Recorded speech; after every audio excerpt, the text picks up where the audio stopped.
Ruby, thanks so much for joining today because the topic is right up your alley. You are a really good coach when it comes to mindset, especially. And what I want to cover with you is how your fat loss mindset, in quotation marks, is holding you back from actually losing body fat. But before we start, I always want to give new guests the opportunity to introduce themselves to my audience. So, Ruby, who are you? What do you do? And why are you so awesome at it? Hello, I'm Ruby, and I guess one of the reasons I'm awesome at the mindset side of it all is because I realized that despite doing all of the things, including what I was supposed to do to build muscle, to train really hard, the fact that my mind was always in dieting led to me never being happy with the end result. And this always comes down to the psychology of body image in general. It's like you can get the body that you want, you can look really lean, but you're still not going to see it physically in front of you if you haven't done the work there. And it's why so many others find it so hard to get the results that they want and even stick to something for long enough because they always find a way to sabotage themselves. So it's that kind of led me to being really passionate about women just finding something that excites them, that grows them, that strengthens them. And now my passion is just getting as strong as, I don't know if I can speak French, but as strong as hell, and being able to feel good in that and confident in that, because you don't get confidence from slashing calories and trying to stick meticulously to a diet. You get confidence from building a body, from realizing, which is going to factor into the fat loss mindset, realizing that, hey, you can do this. Hey, this is something that you can keep because you're learning in the process. You're building something that you know you can continue showing up to.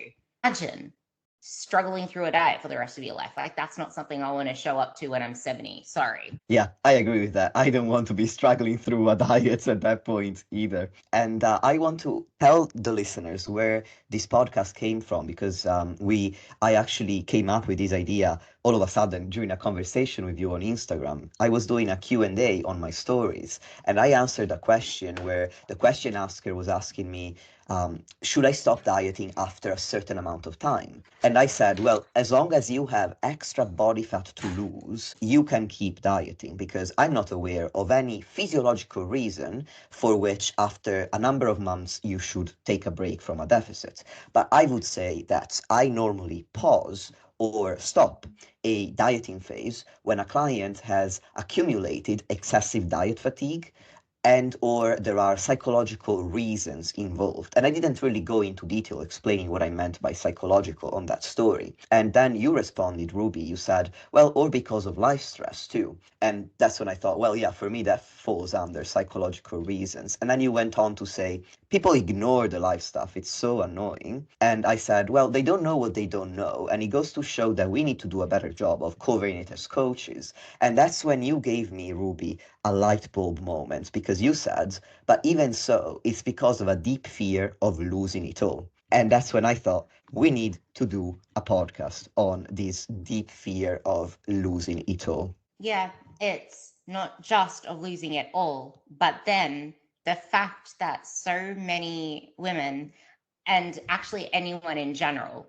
because everyone wants to look good, but because I work primarily with women, I see this all the time. And we're always, I guess, your audience as well, because there's so many different like insecurities we have within our bodies, and we need to have this particular social image. So everything we do is, what is this going to say about me? What are they going to say about me if they see that I'm not losing weight anymore? I'm so attached to this dieting identity. And if that's all you've known, then that's all you're going to stick to. So it's, I guess, the fear of losing it all. But also, if you've only ever focused on fat loss and you don't know anything outside of that, then that is why the fat loss mindset is stopping you from losing fat. Because not only have you not allowed yourself to get yourself into a position to even start dieting properly, like, yeah, okay, cool, you have a lot of fat to lose, so ideally you should start in fat loss. No, actually, just because you have a lot of fat to lose does not mean that you are in a position to intentionally put all of your eggs into the fat loss bucket. It does not mean that you can't lose fat straight away. I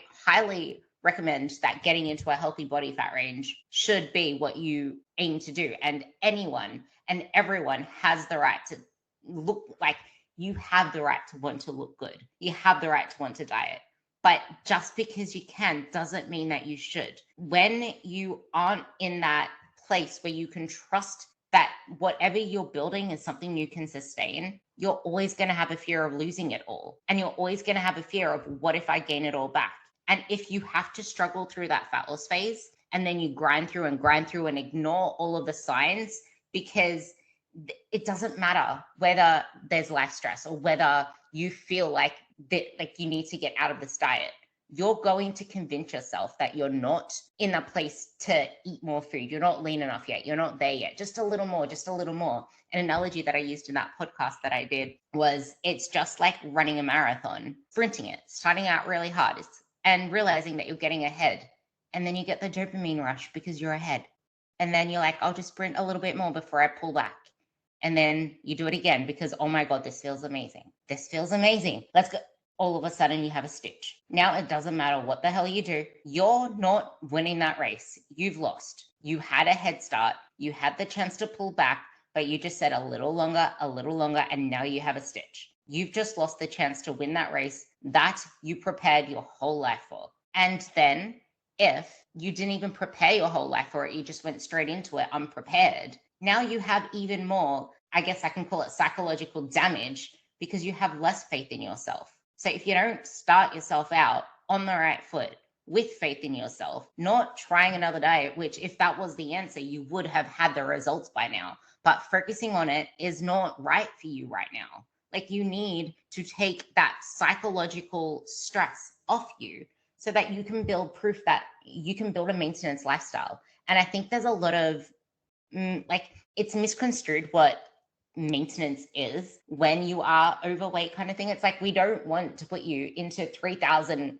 calories if that's what the TDU calculator says, which is so inaccurate if you have a lot of weight to lose. I hate those things. If you're either really fit or you have a lot of weight to lose, they're not accurate. It's going to say something like, you maintain on 3,000 calories. We don't want you there because you're going to probably gain weight because your lifestyle isn't built for it. And it's not going off your actual lean body mass and how metabolic you are. Like that, we're putting you into a maintenance lifestyle of the life that you want to live. What habits do you want to embody? What makes you feel good? What are the things that are holding you back? Because it's not a matter of what you need to do to get to where you want to be. You know that shit. You've done it before. What keeps getting in your way? Why can't you stay consistent? Why are you struggling all the time? Why do you feel like you don't have enough time? Is it because you're putting all of your eggs into the, I need to be the best I can at work, and then everything else gets sidetracked, so you can't stay consistent? So I guess the answer to that question in a roundabout way is, a lot of people can't do what they need to do for long enough to get to where they want to be, or do a diet deep enough to get the results they want, which is why I hate, just do the most sustainable deficit ever. Like, I changed my mind on this. I don't know whether you have a different opinion, but I don't believe that eating as many calories as you can to still see results is the best way for a diet. I feel like you should make it aggressive enough, but not too aggressive that you can't stick to it for at least 8 weeks, so that you can do 4 weeks, 6 weeks, 8 weeks in a fat loss phase, get the hell out of it for a diet break, and then get back in again. Because the longer that you go through that, even when there's the life stress is going on with the fear of losing it all, because, oh my God, then you're going to be teetottering, gaining, losing, because you find yourself in accidental maintenance, scared to increase your calories. And you're just reiterating the fear, I'm going to lose it all because I'm showing to myself now, I can't stick to this. I keep overeating. I can't track all my food. I'm letting all these nibbles in. I'm snacking. Well, no fucking shit. Like, yeah, you just did that marathon person thing. Absolutely. I have some thoughts in response to what you shared. One thing that was interesting for me that you said a bit early on was, whatever you're building should be something you can sustain. And that's so important, because I think one contributing factor to the fear of losing it all is that you're afraid that you're going to lose any progress that you've made, because deep down, you know that there's only so long you can carry on with the approach that you're taking before you snap. So that comes back to what you were saying, Ruby. when you said, well, if you're building an unsustainable lifestyle, of course you're afraid of losing it all, because all it takes is a tiny pebble for you to fall over and lose the progress that you've made, and eat your way back to where you started, or maybe even regain weight. This is not to say that the calorie intake that you're going to have in a deficit is going to be the same forever. I don't want this to be misconstrued as in me saying, well, you start eating 1500 calories to lose fat, you lose the fat, and now you eat 1500 calories forever. That's not the case. But the habits that you build during a fat loss phase, if that's the first ever time that you're approaching fitness in with the view of making it sustainable for life, should be the same that you maintain when you then end that fat loss phase and you transition to a different phase. The only difference really is the amount of calories that you're going to be eating, but all of the choices that you make around food and movement are going to be likely very similar. And that brings me to the next point that you made, where you said, using the marathon analogy, you were ahead, you got a stitch, now you've lost the chance to be ahead because you didn't pull back.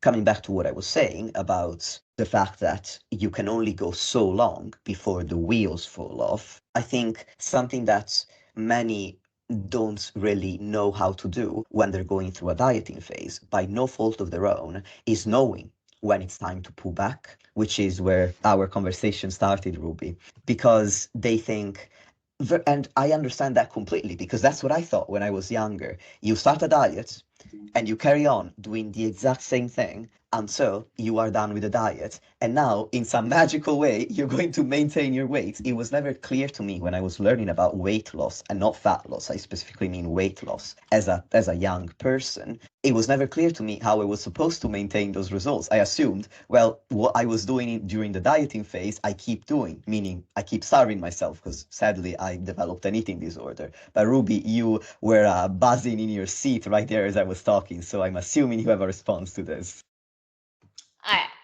I tried to condense like 10 Microsoft words into what I was saying before, and you just sparked so many thoughts. There was a podcast that you did with me where you mentioned this as well, where the more, like, as soon as we go into a diet, all of a sudden that becomes the focus. We become a lot more body critical. So in being a lot more body critical, that is in itself going to keep us in the spiral of just a little more, just a little more. We don't see there being anything else sustainable, because now all of a sudden there's still that dissatisfaction with your body. You're not any happier with it, because obviously also a diet brain doesn't really feel all that happy with anything. You're only happy when you body check and it's like, oh my God, cool, I can see that I'm making progress. And it's really difficult to then, you're seeing fast progress in fat loss, but then anything else feels like nothing's happening. You get so used to that dopamine rush of going down the fat loss route. You're good at dieting, you're good at losing weight, but you've never been taught how to maintain. And I have had this conversation with quite a few people, but their main thing, including one of my clients actually, which I might talk about her if that might help the situation, but this particular not client, for her, it's, I need to make sure, it was for me as well, if you want to use me as an example for the scale, but I don't want to go over this scale number. She becomes attached to the scale number. But for her, it was, she spent most of her life being larger. She's so terrified to go back. You've been taught fat loss, and it's all that's pretty much marketed online. There is not enough mentioned at the stuff that actually builds the physique, because it's freaking boring. Like, yeah, let's just do the same exercises over and over again, and then do it all over again, and then do it all over again, and then feel like we're not making any progress, because the more advanced you are, the less progress there is, the less flashy it is. What else is there to talk about? Oh, I don't know. Let's talk about getting fast progress and going into a diet. So you've only known either being really large and gaining weight and losing control and not being able to stick to your diet, or you've known losing weight, feeling good, because now you're resembling some form of control. The human brain doesn't like uncertainty. It doesn't like not feeling in control. If you don't feel in control, you spiral. What can you do to grab control? I can control my diet. I can get more disciplined. And that's why I got excited in my seat, because we feel like we need more discipline. We can just push a little bit harder. I just need to tighten up more. But actual discipline is knowing when to pull back. Actual discipline is doing the thing you know you need to do when all of you wants to continue on down that route. That's what discipline is. Self-compassion is doing the shit that you know you need to do, but you have a fear not to do it, because that thing that you know you need to do is going away on you. It's going to be in your mind, and you're going to have a constant battle where I'm struggling with this. This is really hard, but I know that I can grind down harder. And this whole time you're putting in all of this energy, but you're not really traveling anywhere. It's almost like the analogy as well. Like, yeah, okay, we need to put fuel in the car, but just putting fuel in the car isn't going to make it move. It actually needs to do the driving, and you can do the driving, but now where's the GPS pointing? Is it still pointing in the same, you're going around the roundabout, or are you actually heading somewhere where you're building the body that you want? Because deficits only reveal what you've spent time building. And when it comes to fat loss, you're not just building a lifestyle. I mean, you're not just building muscle, you're building a lifestyle there. You don't build a lifestyle in dieting. That is not sustainable. And you mentioned in there as well that you don't stay on the same calories after a diet. That's where I find most women afraid to go. So they try to justify everything of like reverse diets work for this. You're in confirmation bias. Everything that you see and hear, you see as true, and then you argue for it. And then social media, it's designed to feed you what you truly believe. It's AI. AI is getting good at it. So you're going to believe it more and more and more, because whatever you believe, you get fed. Whatever you want, you get fed. Your deepest desires that you've never even voiced is what comes up on your feed. So until we can pull ourselves out of that and realize that we need to build trust in ourselves and in our bodies. I trusted the process. I knew that that's what I needed to do. I was a coach when I was stuck in this. I knew all the shit. I trusted it. I didn't trust my body. I didn't trust that I could stick to what I needed to do, but it wasn't for me a fear of losing it all. It was, if I lose it all, I won't be able to be as strict and as disciplined and do the same thing again to undo all the damage that my coach now did to me, with quotation marks, because I can't stick to anything. I couldn't stick to anything. I'm struggling already. And that's why the diet mindset is stopping you from losing fat, because you are so fatigued from constantly thinking about dieting, getting leaner, wanting to lose this, that, and the other, that you don't have any faith that you can stick to shit, because you can't stick to your macros. You can't not nibble. You can't not crave things and give in to things. And when the office cookies come out, you give in to them, and then you go and comfort eat your ice cream, whatever it is that is your sabotaging factor. It is stopping you from believing that you can do things. So you want to cling on to every little bit of control that you can for where you are right now, just in case you slip backwards. And because of that, you don't even allow yourself to become all that you can be or to get what you want. And at this point in the conversation, I can imagine some listeners thinking, well, Ruby, you're saying that I'm stuck in this fat loss mindset, but I'm not actually losing fat. Like, why would I raise my calories if I'm not seeing fat loss? And this is the difference between being in a fat loss mindset and actually losing body fat. The difference is that you think that you are always achieving a calorie deficit because for 5 days out of the week, you are eating 1,500 calories, you are in this supposed calorie deficit. But then when you have that slip up, when you finally snap, what happens is maybe you have uncontrolled eating or even a binge over the weekend. That's when you don't track those calories. So you're only looking at Monday to Friday when you were, in quotation marks, really good. And you're thinking, well, surely 2 days out of the week that I slept up over the weekend won't be that bad. And as long as I go back to what I was doing on Monday, it will all be fine. But actually, 2 days can throw you out of a deficit. So if you think I'm putting so much effort into this diet, but I'm not actually losing fat, the reason is very simply you are not in a calorie deficit on average over time. Meaning, if you're eating 1,500 calories for 5 days,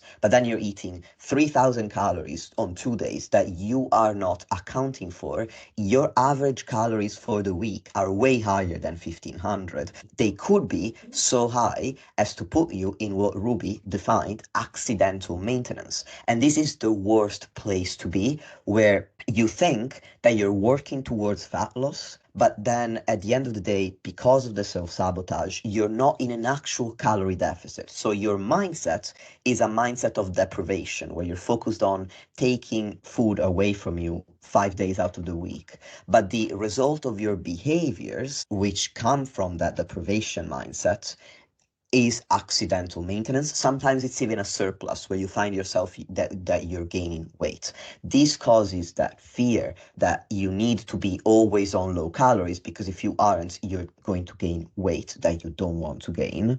When if you actually had that sustainable lifestyle that Ruby and I are talking about, if when you knew when to pull back and when to push, instead of always pushing until life pulls back for you, meaning you end up overeating, then you would be able to achieve your calorie target as an average across the week for long enough to actually see fat loss.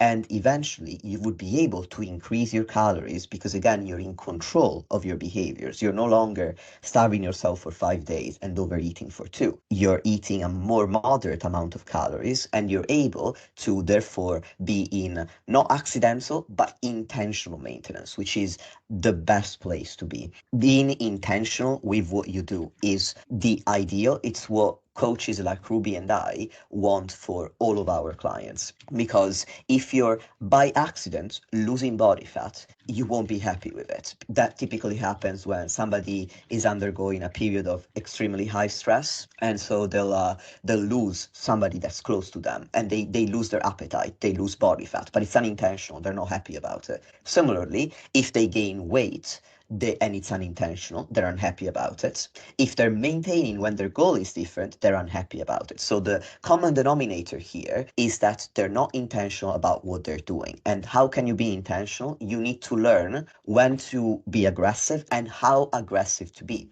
Back to the point you were making earlier, Ruby, you used to believe, let's diet on the highest amount of calories that we possibly can. And now you think, let's diet on the lowest amount of calories that we can sustain for at least until our next break out of a deficit, where we return to maintenance for a period of time. I largely agree with that. And what that looks like will depend on the person. Typically, if somebody is very new to dieting the more intentional way, that calorie amount will likely be a little bit higher, because they need to learn, as you say, Ruby, to trust themselves before they can drop their calories really low. Because whenever they try to drop their calories low, too low for them, they end up overeating. Whereas when somebody has been in the game for a long time, like you and me, Ruby, if our coach says, hey, let's do 1,000 calories for 5 days, well, we're not going to be happy about it, but we can stick with it without overeating. It's not because we're better people. We've just built the tools that we are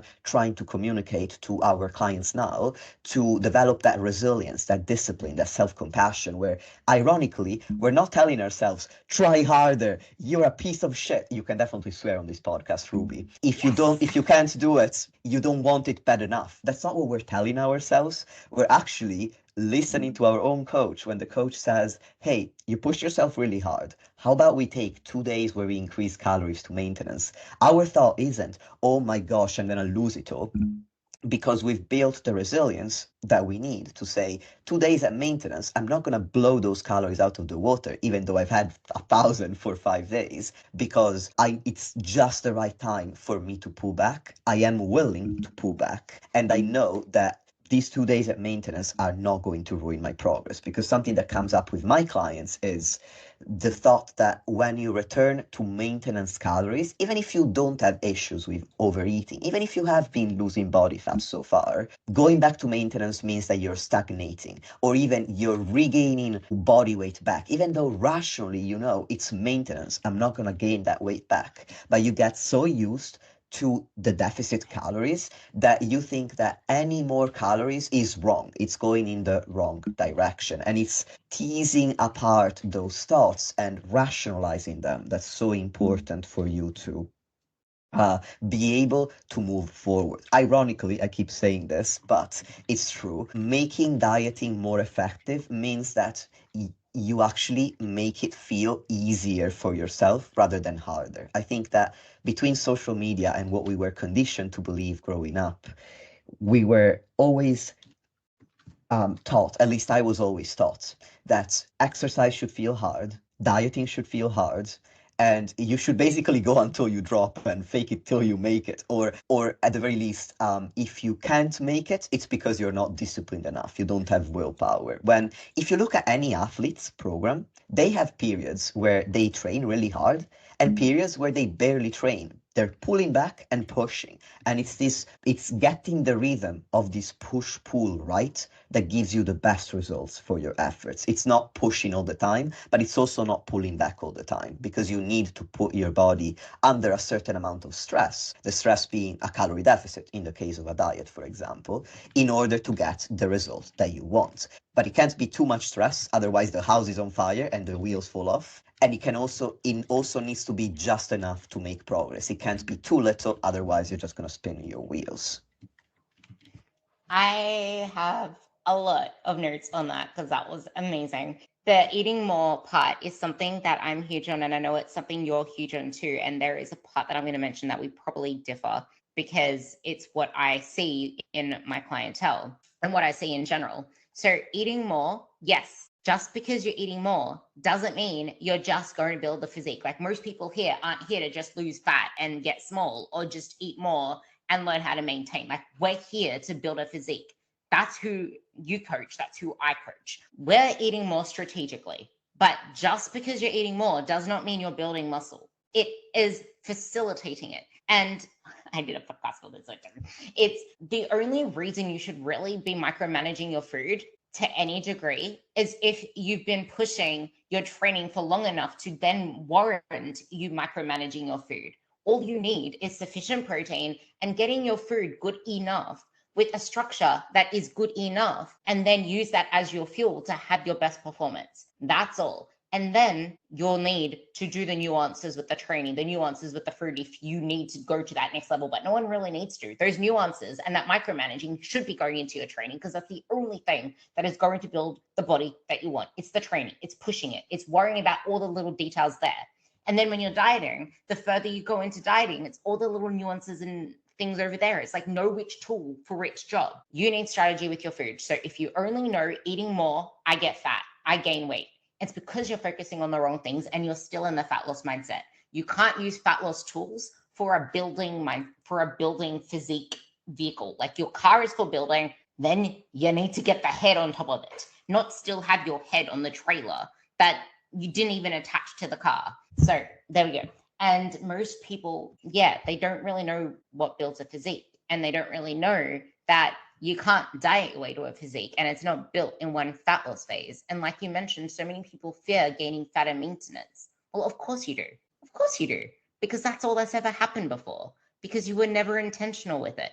You were never doing it in a way that's, I'm doing this to fuel myself. And if you were at maintenance, it was either accidental maintenance or in and out, flip-flopping between, okay, I want to build. Actually, no, I'm feeling fluffy. I want to cut back down again. Wait, no, I want to build. And building, if you've given yourself enough time, if that enough time is only 8 weeks, 12 weeks, 16 weeks, 4 months, 5, 6 months, that is not enough time to build the body that you want. I'm sorry, but it's not. Especially as a female, we don't build that much muscle. But you're a newbie, okay, cool. But if you're also a newbie, then you're going to be gaining a lot more weight. And if you're not comfortable with that, then you didn't build that much muscle in 6 months. Because the potential that you have to build muscle as a newbie is huge, if you allow yourself to. If you're not clinging to the scale, because the scale isn't the problem, your perspective on it is. The scale is the worst measure for body composition. And it does not allow you to be your most confident self, because how can you be confident if everything you do is dictated by that scale? Like, that's going to dictate how you train in the gym, because your legs are going to get bulky after a training session because now they're filled with glycogen. So if you still have this fat loss mindset, you're not going to be doing what you need to do to build muscle. So then you're not going to get lean like you want to get lean, because you keep hitting against the same wall every single time you build.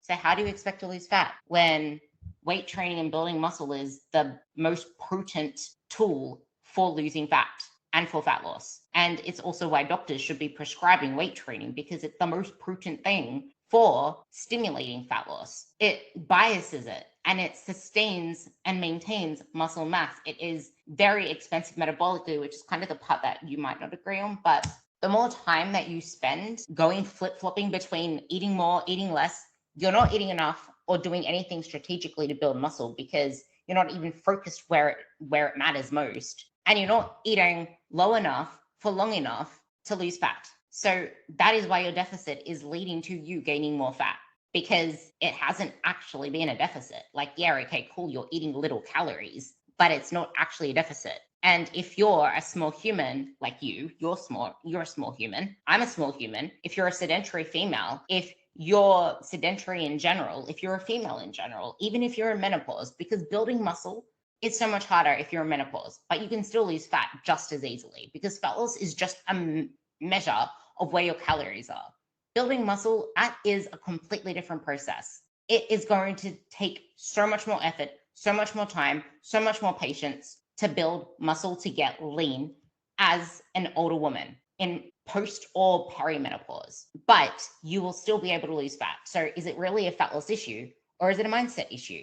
Because you're not going to allow yourself to do what you need to do. Like they say, I know Amanda Thebes said this as well. Eating disorders are most rampant in puberty and in perimenopause because of the changes your body is going through and because of the hormones. So if you cannot give yourself the time to get out of this mental funk that you're in, what are you giving up by not giving up fat loss? It's not giving up fat loss. It's you're chasing fat loss and giving up everything else.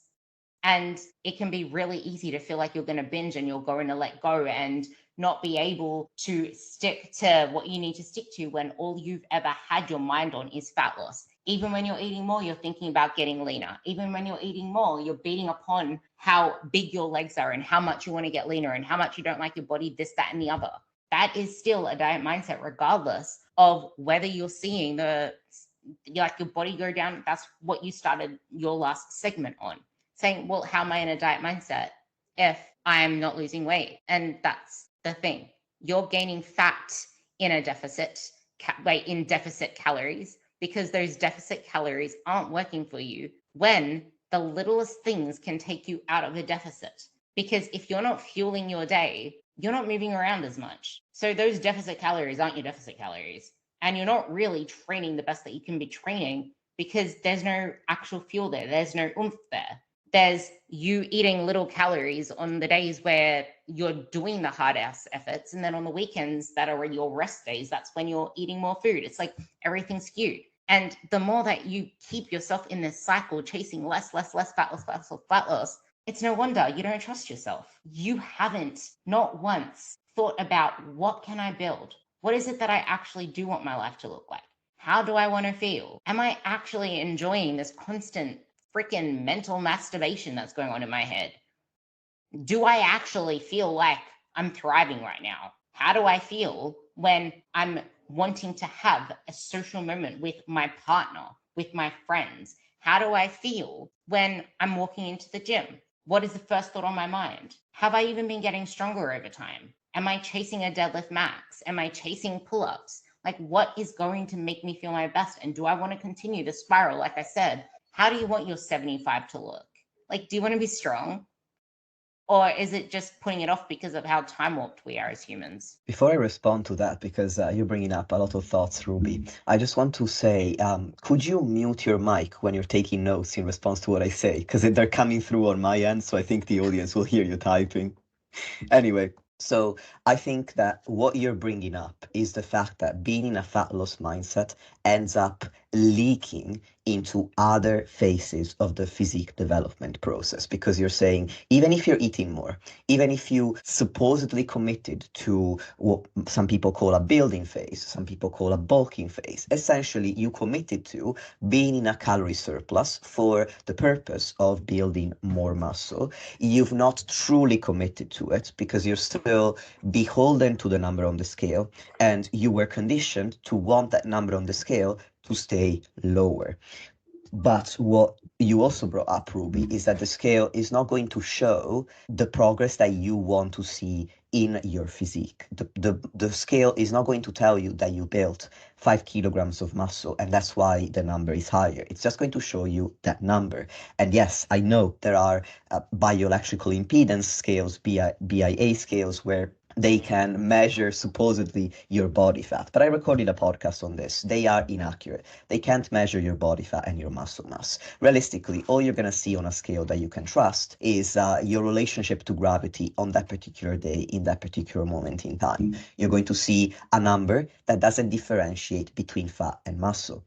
But what you actually want is what's called body recomposition, whereby, as Ruby says, you're going to get leaner, or your physique is going to look leaner through the process of building more muscle. And that can seem counterintuitive because I'm saying this, but if you listen to my podcast on my comprehensive guide to bulking, which was only a couple of episodes ago in episodes 139 and 140, I did specifically state if you go into a surplus, you need to expect and accept, and Ruby, you alluded to this, you are going to gain some body fat in addition to muscle. Unfortunately, we can't, just like we can't spot diet, we can't decide to lose fat from our belly versus our arms. We also can't spot bulk, where we choose to just gain muscle and no fat.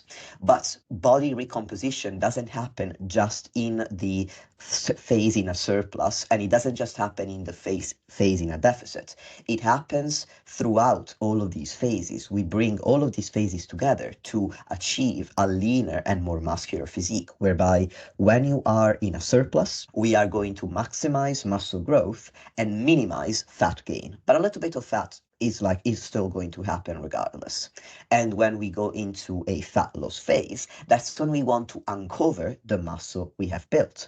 But as Ruby says, if you are stuck in this mindset where every time the scale goes up by a half a kilogram, you freak out and you try to go back into a deficit, you flip-flop between I want to build muscle and I want to lose body fat, the average of your behaviors, again, think about it this way, for weeks on end, for 4 weeks, you're committed to this surplus, you're eating more calories than you burn, you put on, in 4 weeks, half a kilogram. That makes you freak out. Now, for the next 2 weeks, you go down to a deficit, 1,500 calories. You're like, I really need to tighten things up. The scale is going up. That's not good. Now, the average of your behaviors over those 6 weeks is again, unintentional maintenance. So what happens is, yes, the scale goes down by half a kilogram again, and you're like, yay. And then you look in the mirror 6 months later, following this approach where you flip-flop between the two, and all you've done is be really uncomfortable for 4 weeks because the scale was going up a bit, and then put yourself in a deficit. So the average is maintenance. So now we're not really building muscle, and your physique in the mirror doesn't look any different. So what have you done? The scale has stayed the same. And that's what you wanted because you were so afraid of the scale going up. Because, again, of this deep fear that you would lose your discipline and you would never be able to get the number back down. But your physique also hasn't moved an inch, literally. And ultimately, that's why you don't look at your physique, doesn't look any leaner, because it's when you build muscle and that muscle pushes against the skin that it makes your skin look more taut.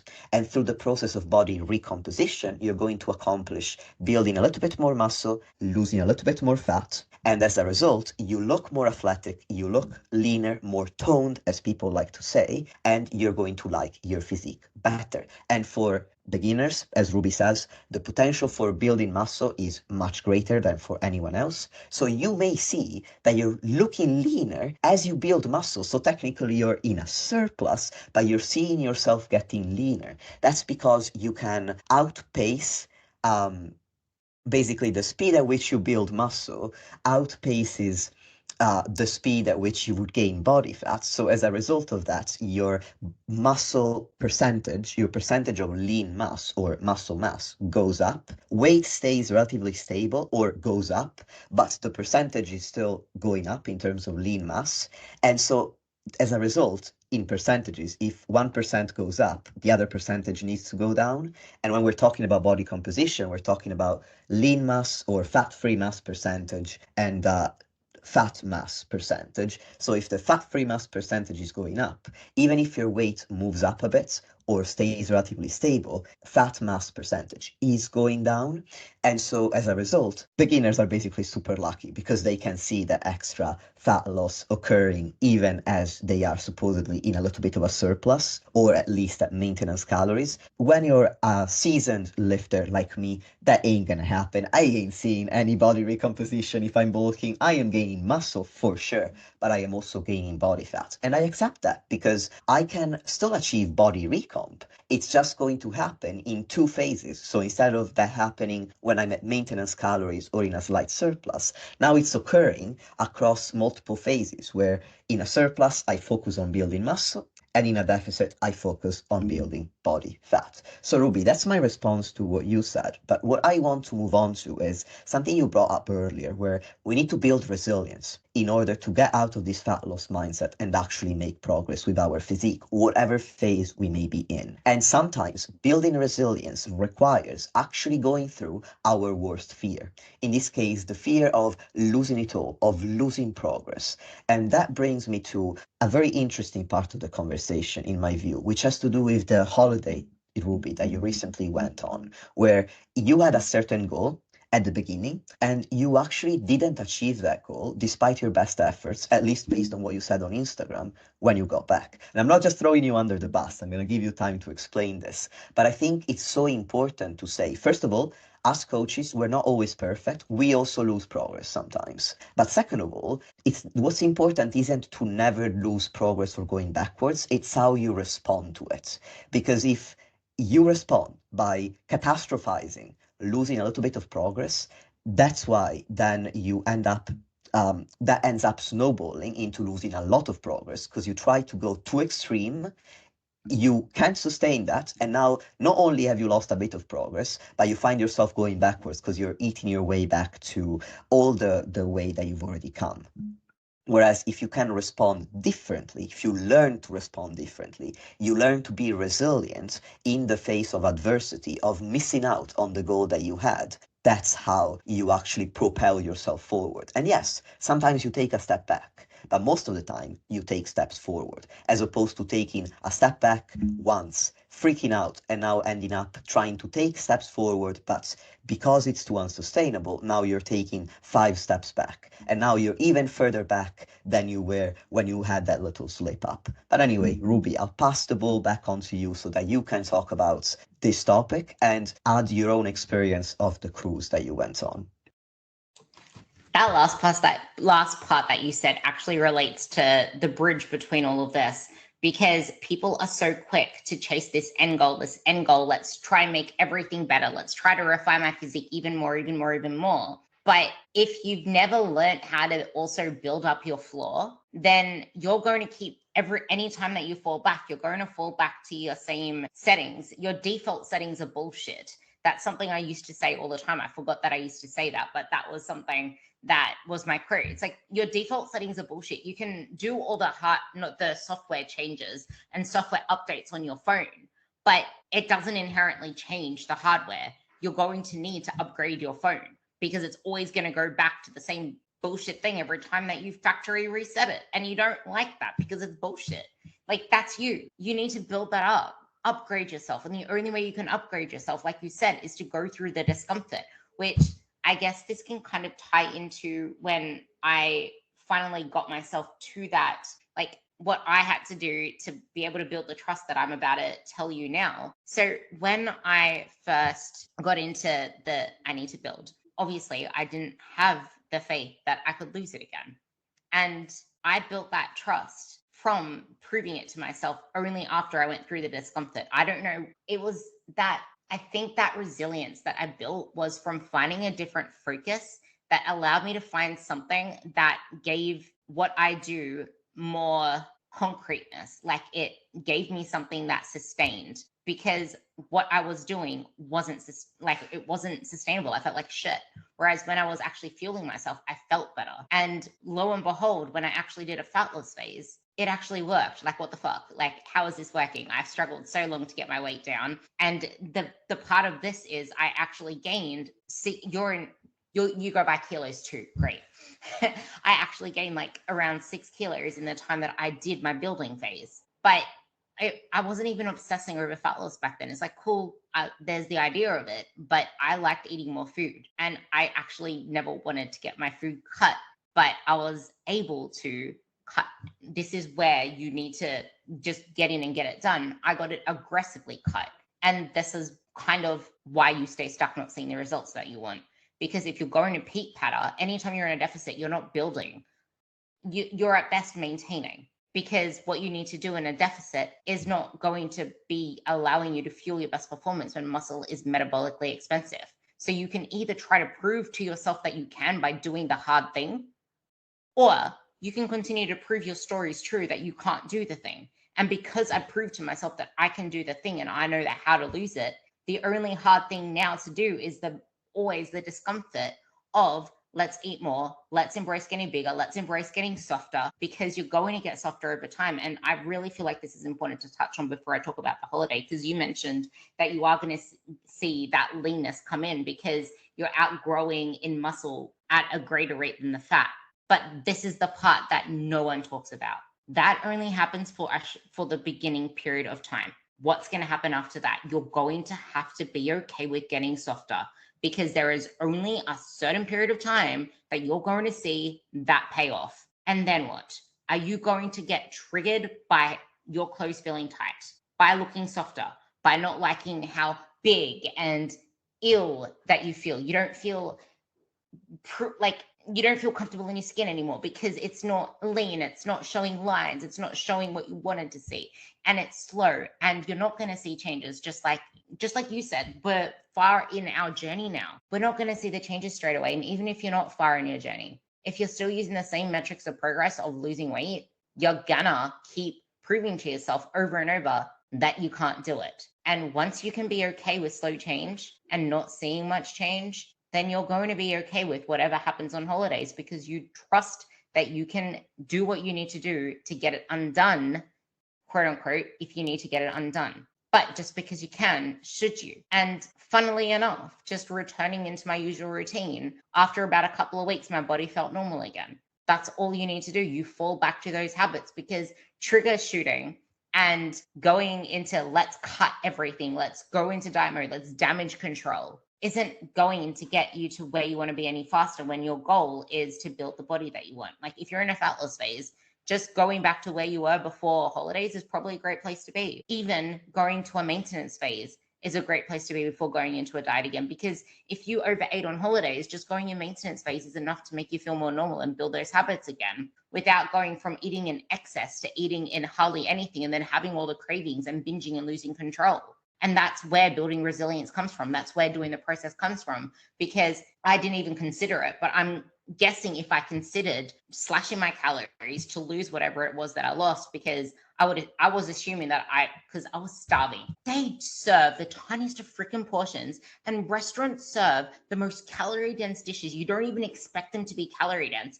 And I'm someone who likes eating huge meals. I'm starving. I'm eating 2 meals. I ate 2 meals for lunch and 2 meals for dinner. And I ate the world out of the buffet because I knew that I was going to be hungry by lunch, and I only have 3 meals a day to eat. What do you expect? I didn't train. I walked a lot, but it's like I was still hungry. So I didn't really expect all that much, but I did gain, and I felt puffier when I got back. But I just got back into my usual routine and I felt better again. And that's all you need to be able to lean back on. But if you've never learned what maintenance lifestyle is, and if all you know is fat loss, you're going to go do damage control. You don't have something to fall back to. You're going to go back between this flip flop. Oh my God, I gained weight. I'm picking apart every part of it. Like, there is so much damage that comes with this constant pursuit of less.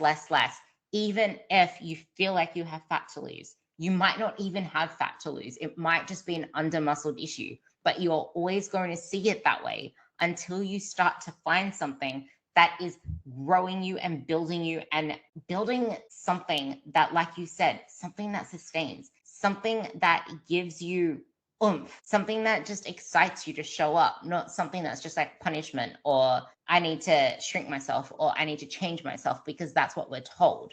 I need to look a certain way. I want to feel pretty in my clothes. I want to fit my clothes. I want this to look good. but what if this person says this about me? If you're always, it's like, who are you even doing this for? And what's the rush? Like, what is the rush? Because the more that you try to rush it, the more that you realize you're wasting time and running out of time. And you said that we also lose progress as coaches, and it's your response to it.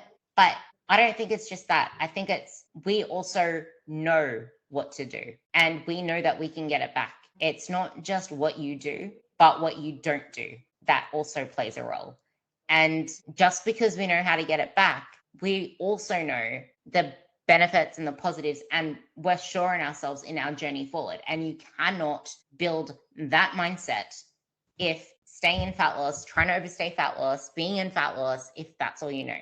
So you need to allow yourself to live in this messy middle place, because we're not just meant to bulk forever either. And I hate that word. We're not meant to build forever. We're not meant to diet forever. And it's not just diets that you need to earn, it's surpluses you need to earn as well. So if you only have known the mindset of, I want to always be chasing something and seeing progress somewhere, so you're either in a diet or in a surplus, and you've never experienced the middle, what do you expect? Because you're not meant to go from diet to bulk or bulk to diet. Like, there's this middle place. There's this, let's figure out where I am right now, and I can actually do quite a lot of maintenance. You don't have to always be in one or the other. And you don't need to be in a surplus if you haven't yet maxed out your maintenance phase. Or if you are a smaller human, that's when you need to go into a surplus. But then again, this is where you need a coach, because you don't see yourself as you are. And that's why I say to my coach as well, I'm like, you need to tell me what I need to do with my stuff and tell me what I look like, because I don't know what I look like. I only see what I see, and I know that it's not accurate. So you're going to have to tell me. And it's only now that I've been through the process that I understand that. So I don't trust my eyes. He needs to tell me. And so many women are scared. So they won't hand over that control because they need that control.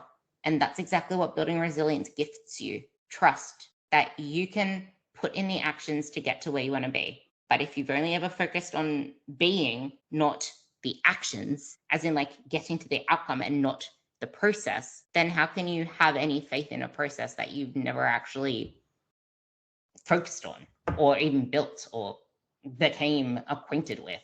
Thank you, Ruby. This was an excellent conversation. I'm going to wrap this up. For my dear listeners, thank you for checking in to this podcast today. And if you feel that you're stuck in this fat loss mindset that Ruby and I have been talking about, to summarize in short, a conversation that was really deep and that I found really thought-provoking, and I hope you do as well. What you want to focus on is building trust with yourself, building trust in the process that, as Ruby said, you've never actually quite committed to, building trust in a process that's not just about staying in a deficit or attempting to get smaller all the time. It's a process that requires pushing and pulling. It requires different phases.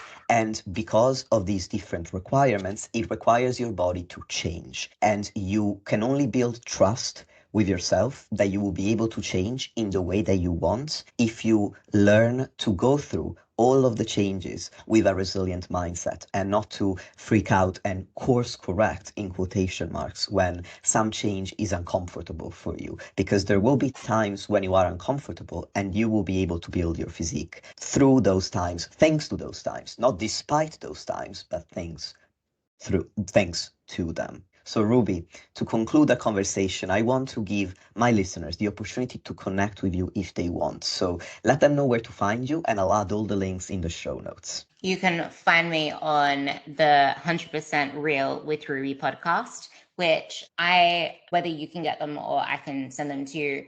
As you've heard, nikias.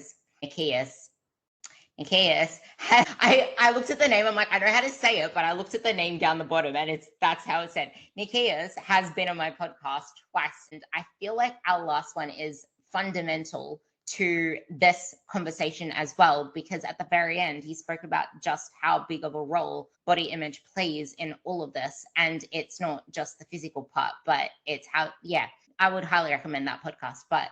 You can find me on Transform X Ruby everywhere else. And I would also say, just because it feels uncomfortable doesn't mean it's wrong. It's just different. And different doesn't mean it's bad. So I really wanted to end with that, because I feel like that's huge, where you feel like any sign of discomfort means something's bad. But yeah, I agree. It's through discomfort that we grow. And on that note, Ruby, thank you so much. Dear listeners, thanks for tuning in, and I will talk to you next time.